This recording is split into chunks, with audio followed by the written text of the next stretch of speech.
നിങ്ങൾ പണം ഉണ്ടാക്കാൻ ആഗ്രഹിക്കുന്ന ഒരാളാണെങ്കിൽ I'm talking about this.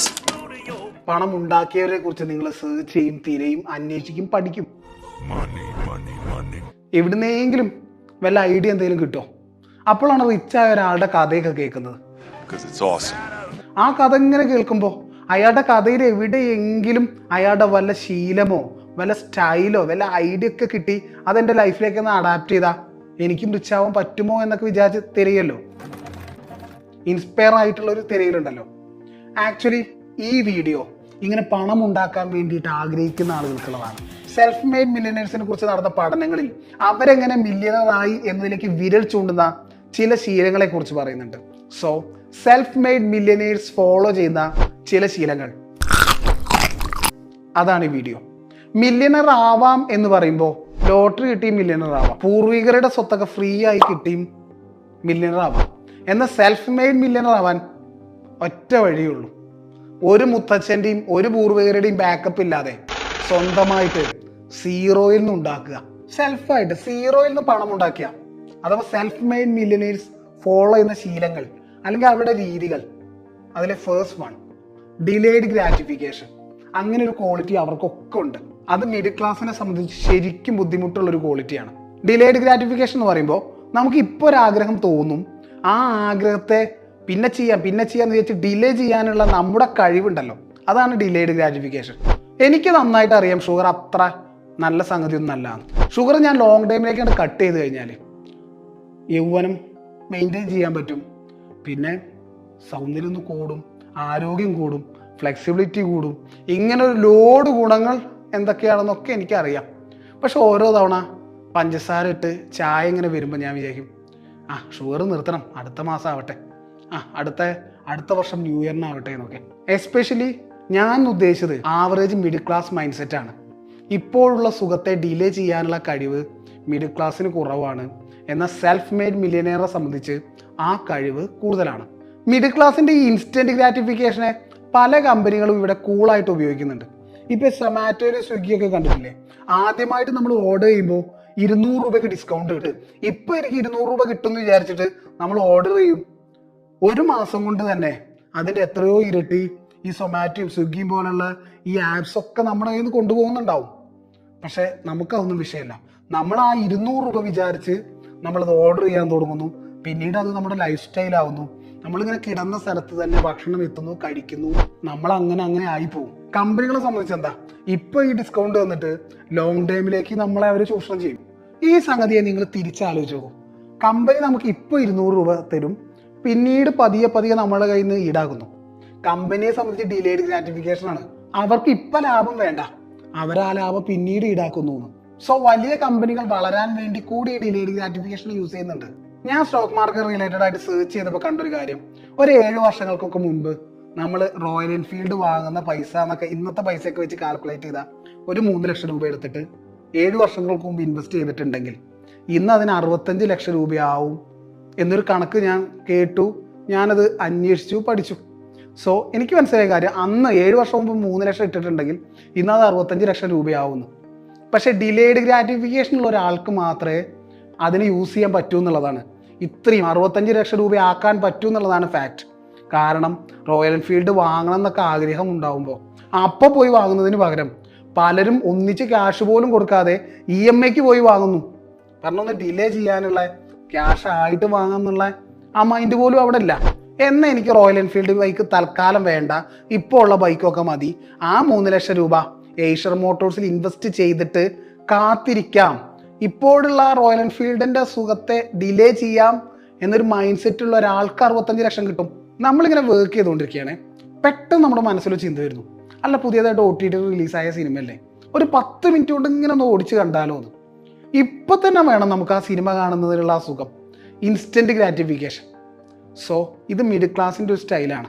So നമ്മളൊരു മില്യണർ ആവണം എന്ന് ആഗ്രഹിക്കുന്നുണ്ടെങ്കിൽ നമ്മുടെ ഇതുപോലുള്ള ആഗ്രഹങ്ങളൊക്കെ ഡിലേ ചെയ്യാനുള്ളൊരു കപ്പാസിറ്റി ഇമ്പ്രൂവ് ചെയ്തെടുക്കണം. മില്യനേഴ്സിൽ അടുത്തതായിട്ട് കാണുന്ന ഒരു ശീലം, അവോയ്ഡ് ലൈഫ് സ്റ്റൈൽ ക്രീപ്പ്. നമ്മുടെ വരുമാനം വർദ്ധിക്കുമ്പോൾ നമ്മൾ പോലും അറിയാതെ നമ്മുടെ ചിലവ് കൂടി വർദ്ധിക്കുന്ന അവസ്ഥയാണ് ലൈഫ് സ്റ്റൈൽ ക്രീപ്പ്. സിമ്പിളായിട്ട് പറഞ്ഞാൽ നമുക്കൊരു 15,000 രൂപയൊക്കെ സാലറി ഒക്കെ ഉണ്ടാകുന്ന സമയത്ത് നമ്മൾ ചിന്തിക്കും ഒരു 5000 രൂപ പോലും ഇൻവെസ്റ്റ് ചെയ്യാൻ കഴിയുന്നില്ല. ഒരു 20,000 രൂപയൊക്കെ സാലറി ഉണ്ടായിരുന്നെങ്കിൽ ഞാനൊരു 5000 രൂപ ഇൻവെസ്റ്റ് ചെയ്യുന്നു. ഒരു 10 വർഷം ഇൻവെസ്റ്റ് ചെയ്യുമ്പോൾ ഇത്ര രൂപയാവും, അത് ഞാൻ തൊടില്ല. എന്നിട്ടൊരു 15 വർഷം കഴിഞ്ഞ് നോക്കുമ്പോൾ കോടി രൂപയാവും. ഇങ്ങനെയൊക്കെ നമ്മൾ സ്വപ്നം കാണും. എന്നാൽ കുറച്ച് കഴിയുമ്പോൾ നമുക്ക് 20,000 രൂപ സാലറി ആവുന്നു. നമ്മൾ അപ്പോഴും 5000 രൂപ ഇൻവെസ്റ്റ് ചെയ്യില്ല. കാരണം നമ്മൾ പോലും അറിയാതെ നമ്മുടെ സാലറി വർദ്ധിക്കുന്നതിനനുസരിച്ച് നമ്മുടെ ചിലവും വർദ്ധിക്കുന്നുണ്ട്. എന്നൊരു മില്യനെയറിനെ സംബന്ധിച്ച്, ഒരു സെൽഫ് മെയ്ഡ് മില്യനെയറിനെ സംബന്ധിച്ച് അയാളുടെ ലൈഫ് സ്റ്റൈൽ അയാളുടെ വരുമാനത്തിനനുസരിച്ച് അയാൾ വർദ്ധിപ്പിക്കുന്നില്ല. ഒരു ലെവൽ വരെ വയ്ക്കും, അതിൻ്റെ മുകളിലോട്ട് പോവില്ല. സിംപ്ലിസിറ്റി എന്ന് പറയുമല്ലോ. ഇപ്പോൾ വാറൻ ബഫറ്റ് 70കളിൽ വാങ്ങിയ വീട്ടിലാണ് ഇന്നും താമസിക്കുന്നത്. ബഫറ്റിനെ സംബന്ധിച്ച് എന്തൊക്കെ ലക്ഷറി ആ മനുഷ്യന് കാണിക്കാം. മാർക്ക് സുക്കംബർഗിന്റെ ഡ്രസ്സിംഗ് സ്റ്റൈൽ മുതൽ പച്ചക്കറി വാങ്ങാൻ ഭാര്യയുടെ കൂടെ പോകുന്ന ഫോട്ടോ വരെ നമ്മൾ കണ്ടതാണ്.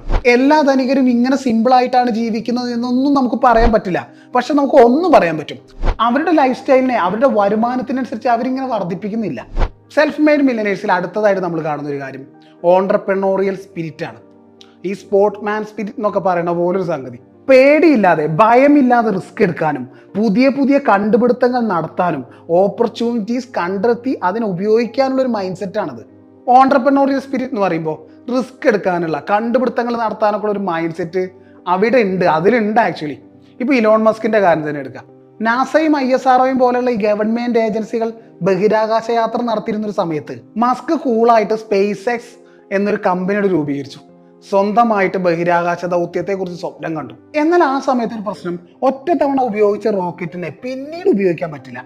മസ്ക് ആ പ്രശ്നത്തെ സോൾവ് ചെയ്തു. റീയൂസബിൾ റോക്കറ്റ് ടെക്നോളജി കൊണ്ടുവന്നു.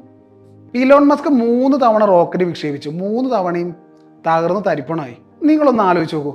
നമ്മളൊരു ബിസിനസ് തുടങ്ങുന്നു, പരാജയപ്പെടുന്നു എന്ന് വിചാരിക്കാം. നമ്മളാണെങ്കിൽ ആ പരിപാടി അവിടെ നിർത്തും, വല്ല ജോലിക്കും പോകും. ഒരു മിഡിൽ ക്ലാസ് മൈൻഡ് സെറ്റുള്ള ഒരാളെ സംബന്ധിച്ചാണത്.